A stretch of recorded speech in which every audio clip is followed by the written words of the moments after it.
British Prime Minister David Cameron is on the way out. It's been a tenure that began with an alliance. When Cameron failed to win an outright majority in 2010's election, he appointed Nick Clegg as Deputy Prime Minister, his once fierce competitor. Prime Minister, do you now regret when once asked what your favourite joke was, you replied Nick Clegg? And Deputy Prime Minister, what do you think of that? We're all going to have. I'm afraid I did once.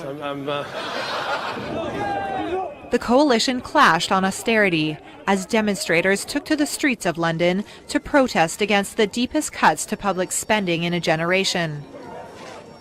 Under his leadership, Britain withdrew troops from Afghanistan.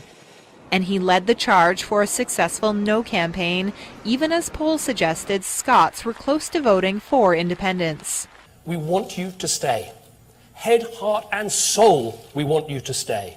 In May 2015, Cameron's Conservative Party swept to power in a majority government, and then Cameron began negotiating with the EU on reforms, part of the preparation for the referendum that he promised during his campaign. And then there will be a referendum. He felt he had secured enough reforms of Britain's relationship with the EU, but an intense and often bitter campaign followed. And then Brexit became a reality. But I do not think it would be right for me to try to be the captain that steers our country to its next destination.